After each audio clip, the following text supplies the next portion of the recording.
Salve improváveis, tudo certo com vocês? Robson aqui então para mais um vídeo. E se você aí do outro lado, né, você acha que as suas criptomoedas estão totalmente protegidas do governo, talvez seja a hora de repensar. Um novo sistema pode bloquear e até liquidar seus ativos digitais para pagar dívidas. E é isso que a gente vai entender a partir de agora nesse vídeo de hoje. Então já chega aí do outro lado deixando aquele likezinho, já compartilha com aquele teu amigo que também tem criptomoedas em corretoras para ele saber o que está acontecendo.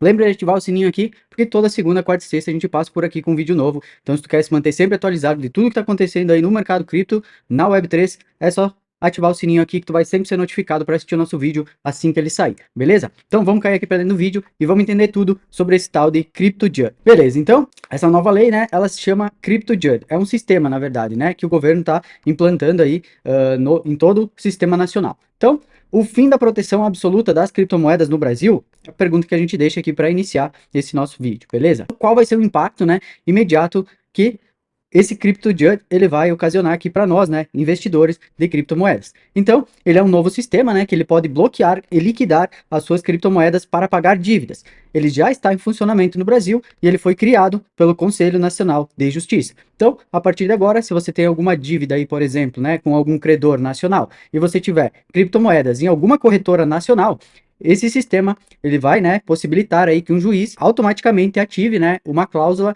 que ele vai fazer com que a corretora de criptomoedas brasileira, né, nacional, ela liquide o teu capital em cripto naquela corretora específica para pagar essa tua dívida que está em aberto em algum lugar, beleza? Então, como é que vai funcionar isso? O que é o tal do CryptoJudge, né? Então, ele é uma ferramenta digital, né, que ele vai conectar juízes a exchanges brasileiras, né? O objetivo dele é agilizar decisões judiciais, né, envolvendo criptoativos. E ele vai fazer o quê? Ele vai permitir, né, como a gente falou, o bloqueio e a conversão automática dos seus criptoativos diretamente para reais. Então, como é que vai funcionar isso na prática, né? O juiz, ele vai emitir, né, uma ordem judicial no sistema, né? O CryptoJudge, ele vai enviar um comando para as exchanges que estarão cadastradas ali no programa, né?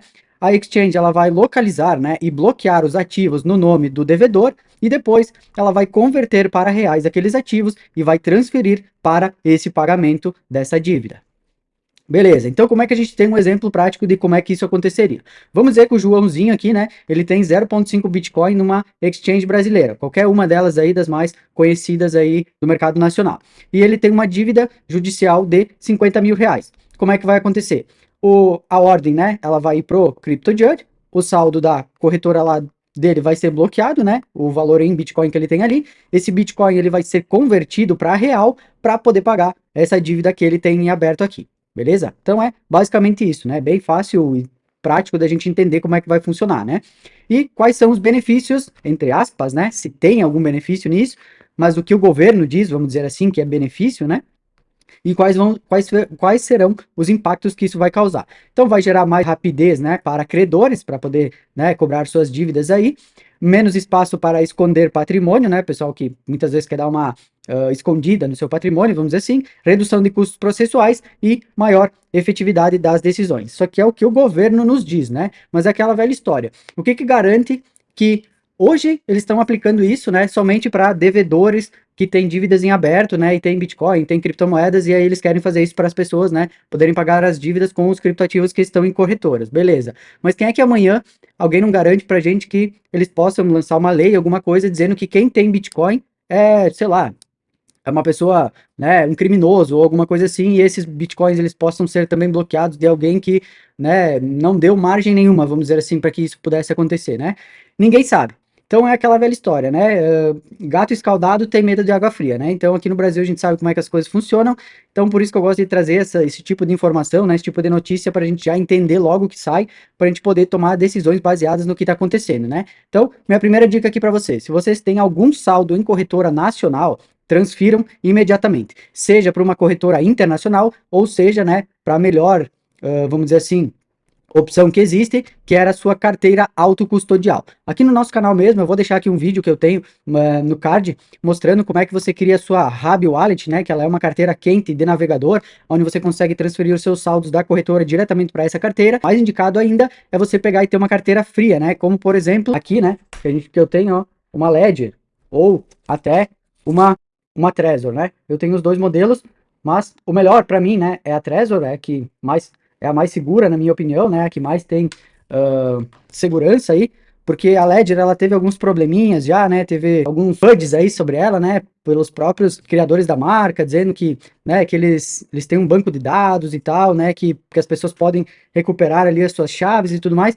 Então eu uso a Ledger com pouco dinheiro, né, eu deixo bem pouca grana ali, só para o meu uso do dia a dia, né, porque a Ledger ela é muito mais prática do que a Trezor para te usar no dia a dia, então eu deixo valores mais baixos ali, né, só para mim ter uma praticidade um pouco maior, mas eu já estou até pensando em substituir ela, né, até por essa questão, né, de não ser tão segura assim como eles pintam para todo mundo que é, né. Então, eu indico para vocês, né, se caso vocês quiserem comprar uma dessas carteiras frias, vão na Trezor Safe 5, né, na Safe 4, que é a que eu tenho aqui, ou até uma One Key, né, que também é uma carteira aí muito utilizada aqui no Brasil, né, que é uma carteira também que tem um excelente padrão aí, né, de segurança. Então, assim vocês conseguem livrar aí o seu capital, né, das corretoras. Que o mais importante é livrar aqui das corretoras nacionais, né? A gente vai entender o porquê logo na sequência.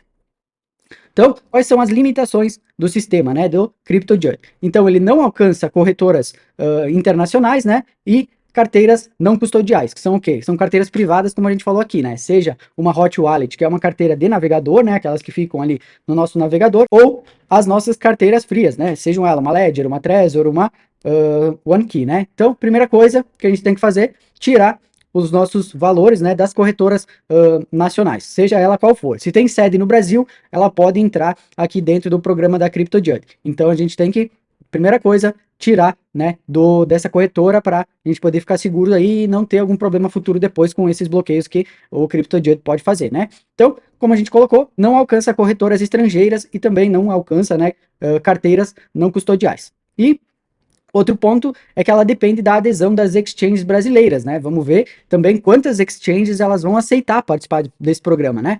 Por quê? Porque isso vai fazer muito mal para ela, né? Porque qualquer pessoa que estudar um pouco sobre isso, qualquer pessoa que entender um pouco do que acontece, né, do que esse programa vai fazer, obviamente não vai utilizar nenhuma corretora brasileira mais, né? Então, é para isso que a gente está aqui, para poder orientar, né? Para poder falar para vocês o que está acontecendo, o que se trata isso, para vocês aí do outro lado também poderem se proteger, beleza? Então, quais são os possíveis riscos e abusos que esse tipo de programa ele pode trazer para a gente no mais longo prazo, né? Porque a gente já falou ali que, né, o governo ele sempre vai pintar como algo lindo, né, como algo bonito. Não, tá vindo isso aqui para poder proteger vocês, né, para os credores aí, as pessoas que estão devendo, né, para quem tá querendo receber um valor de um devedor, né, poder liquidar os valores dessas pessoas que têm criptomoedas para poderem receber a dívida, né, e tudo mais. Beleza, isso é bacana. Quem é que, né, tem alguma dívida aí em aberto com alguém, né, que tá querendo receber um valor que não gostaria de receber aquilo que a pessoa deve, né? Mas é aquela questão, né, quando eles abrem uma porta, né, quem diz que eles não podem arrombar a casa inteira depois? Então, eu deixei aqui, né, uns possíveis riscos e abusos que podem advir disso, né, no mais longo prazo. Então, pontos de atenção sobre o CryptoJudge. Poder concentrado, né? O governo e o judiciário, eles passam a ter acesso rápido ao bloqueio de patrimônio digital. Então isso pode facilitar para eles tudo o que eles quiserem, né? Porque se eles podem bloquear agora por causa que tu tem uma dívida em aberto que tu não pagou, o que que eles podem fazer no futuro, né? Como eu falei anteriormente, que é que garante que daqui a um tempo eles não vão dizer que qualquer pessoa que tem Bitcoin pode ser considerado um criminoso porque a moeda ela foi enquadrada em alguma lei que diz que ela é algo ruim, por exemplo. Ninguém sabe, ninguém pode te garantir que amanhã isso não possa acontecer. Ainda mais com as pessoas que a gente está vendo que estão governando, né, o nosso país. Que cada dia elas inventam um imposto novo, cada dia elas querem, né, tirar um pouquinho a mais de imposto aí do cidadão brasileiro. Então, a gente tem que estar sempre, né, de olhos bem abertos quanto a tudo que está acontecendo. Outra coisa são as alterações futuras na lei, né? Mudanças no conceito de crime podem ampliar, né, o que pode ser bloqueado, como a gente acabou de falar agora. Precedente perigoso, né? Por quê? Porque hoje é usado para dívidas, amanhã pode atingir outros tipos de processo. Então, eles já têm, né, o primeiro passo, vamos dizer assim, né? Eles já começaram. Quem é que garante que amanhã eles não vão, né, trazer isso para outra coisa? Hoje é para cobrar dívidas, mas e amanhã? O que que eles podem dizer? Eles podem mudar isso de uma hora para outra. Então, né, a gente não sabe aí o que pode vir a partir disso. Outra coisa é o impacto na privacidade, né, porque reduz a autonomia aí financeira das pessoas e coloca ali uma vigilância, né, sobre as transações digitais de cada pessoa. Porque se eles podem bloquear o nosso saldo na corretora, eles podem ver tudo que a gente está fazendo lá também, né? Então, mais um ponto de atenção. E depois, a outra coisa, né, é a questão da fuga para carteiras não custodiais. Por quê? Porque vai fazer com que as pessoas em massa tirem os seus ativos das corretoras. Por quê? Porque ninguém quer correr esse risco do governo dizer que o que tu pode ou não fazer, do governo falar assim, não, tu fez alguma coisa aqui contra o que eu acho que é certo, então eu vou bloquear os fundos que tu tem na corretora X, porque eu não gostei de ti, então eu vou bloquear teus fundos. Então isso vai fazer com que cada vez mais as pessoas tirem todos os valores que elas têm em corretoras, né, para poder migrar para carteiras frias ou até para hot wallets, né? Quando se está começando aí, às vezes não quer, né, fazer um investimento um pouquinho maior de alguma carteira fria, beleza? Então, o que vem pela frente? Mais integração com exchanges e fintechs, né?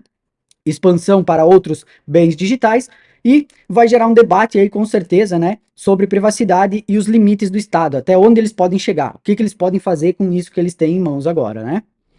Então, basicamente, o CryptoJudge ele é um marco no controle judicial sobre os criptoativos. Mas e aí? Até onde o Estado ele deve ir nesse poder? Essa é a pergunta que eu deixo aqui para vocês. Então, o que vocês acham aí do outro lado? É uma proteção que eles estão querendo fazer aí para as pessoas que têm dívidas, né, para receber e agora vão ter uma forma diferente aí, né, de os credores pagarem essas suas dívidas, ou eles já estão fazendo uma invasão à privacidade do cidadão, né, fazendo com que a pessoa, entre aspas, né, seja obrigada a pagar alguma coisa com as criptomoedas que elas têm nas corretoras. Deixa aqui embaixo o que você acha. Comenta aqui se você acha que é proteção ou se você acha que é invasão, que eu quero saber o que você aí do outro lado também está pensando sobre isso. Beleza? Então, por hoje eu fico por aqui, né? Lembra de se inscrever aqui no canal, se quer saber sempre qualquer tipo de assunto sobre criptomoedas que está acontecendo em tempo real aí, né? Que pode afetar os nossos investimentos. Pode ter certeza que se tu seguir aqui, tu vai estar sempre sabendo de tudo que está acontecendo em primeira mão, né? Porque sempre que sai eu tento trazer aqui sempre, né, o mais rápido possível, ou na segunda, ou na quarta, ou na sexta-feira, que são quando eu gravo os meus vídeos aqui. Então, ativa o sininho, né, para te ser notificado aí do outro lado, para te sempre estar por dentro de todos os conteúdos como esse que a gente fez agora aqui. Beleza? Então, por hoje, eu fico por aqui. Agradeço você aí do outro lado que assistiu aqui até o final desse vídeo e fiquem todos com Deus. Tchau, tchau.